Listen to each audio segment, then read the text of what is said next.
What are some creepy facts you know? Herculaneum is better preserved than Pompeii, it just hasn't been excavated as much.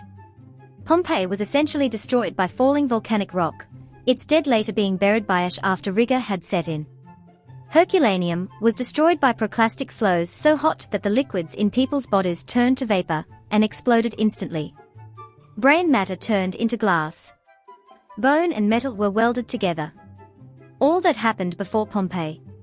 Currently, the population in the area is so large that the Italian government is having a hard time deciding whether or not it's worth it to warn or evacuate them or not. The only double hanging of women to be carried out in modern times was the execution of the Finchley baby farmers. Amelia Sack and Annie Walters would adopt unwanted babies for a fee. Then, supposedly, find homes for them. They did not find homes for the babies. When salmon begin their famous spawning run, they shut down unnecessary systems so they can channel all of their energy into swimming upstream to mate. That includes the immune system, so spawning salmon are highly susceptible to disease and infection. They basically start to rot before they die. You can see many discolored salmon during their run, and there are even some missing pieces of their bodies. I read about this last year. We are recent transplants to the PNW, so this is all new to me. My daughter and I went to a nearby creek this week to see if the salmon were still doing their thing. Sure enough, we saw one swimming upstream with a big, gaping hole in its back, complete with visible flesh and stringy white things protruding from it. It was awful, but we couldn't look away, either. She asked me not to cook salmon for dinner this week. It's one of my favorite meals, but yeah, I'm good for now.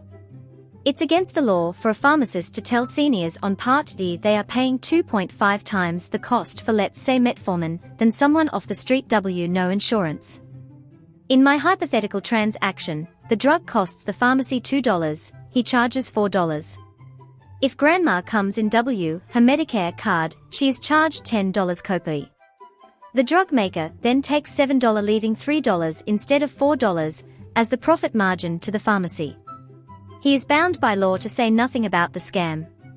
Just after their World War II surrender, the Japanese government created a system of brothels in case American soldiers thought of taking out frustrations on Japanese women. After the rate of STIs shot up among American GIs, the army made the Japanese government shut them down. The number of reported rapes went up by 800%. Take note that Japan is a very traditional society, with plenty of stigma about reporting rape, so the actual numbers were probably even more horrific. Fun fact, the production of cochineal as a dye source preserved many of the indigenous cultures and languages in Central America. Spain really wanted access to the dye because red was a hard color to make, but it's tricky to cultivate. They are tiny insects that live on cactus pads, and harvesting them has to be done manually and is a pain. The easiest way to get access to the dye was to let the family farmers use cochineal as a line of credit. This was more effective than trying to force them to farm more. To this day, those areas with a history of cochineal production still have more ties to their native languages and traditions than the areas where the conquistadors ruled by force.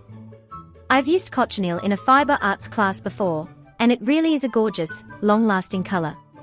And with all the kerfuffle surrounding artificial red dyes in foods, maybe a return to ground-up bugs isn't the worst thing in the world.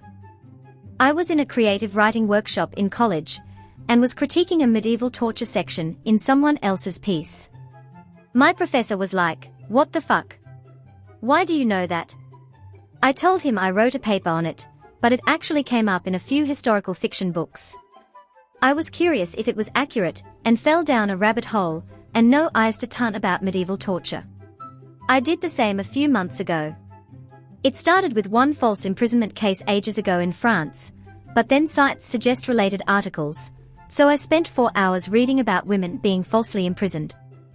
There is a website called the Marshall Project, which, from 2015 to 2021, recorded and counted down the time until execution of every death row inmate in the United States, categorized by state. It was accurate up to the second, and had real-time updates about appeals, stays of execution, time of death, method of execution, etc.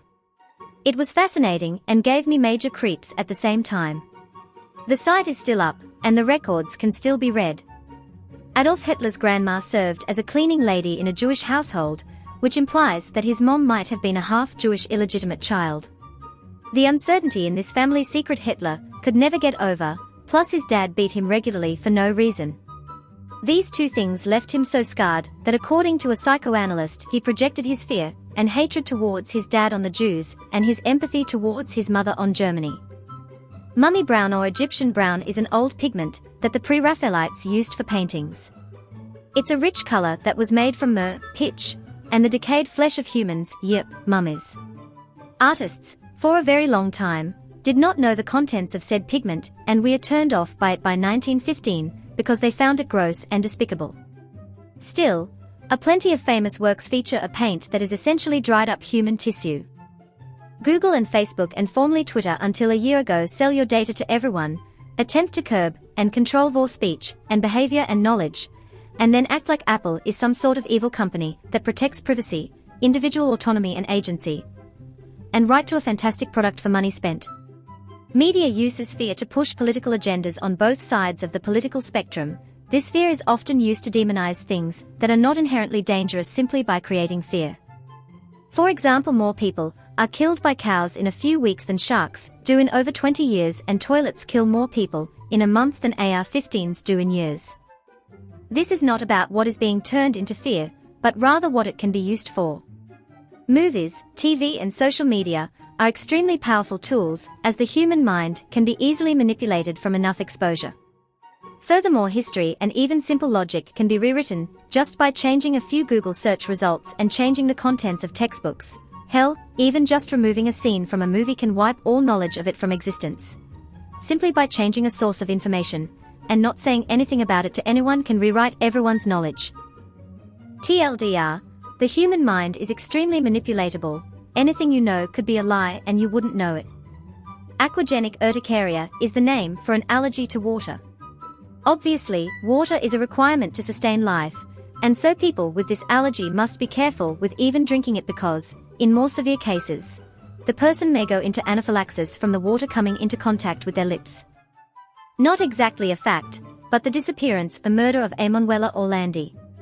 She was a Vatican girl who went missing in June of 1983 and was kidnapped by a group of people whose motive was to get one of their accomplices out of prison, who was in for shooting the Pope, using Emanuela to blackmail the Vatican. They kept her imprisoned for days and days, and even released recordings to her family of her speaking to them, and unfortunately another recording which contained an audio of Emanuela being raped. There were some speculations that it wasn't actually her in the recording and they just used it to scare her family, but Emanuela was never found and there were never any remains of any sort belonging to her found. The group of people released false information about her to the public which led to a lot of pointless searches, but Emanuela is most likely dead. There are rumors that the Vatican knows exactly what happened to her, as it was confirmed that one of the crucial members of the Vatican molested Emanuela, which was found out after one of Emanuela's old friends came forward to tell more of her story. She would be 55 years old if she was alive today. Thank you so much for watching all the way to the end. Please like and subscribe for more videos like this one.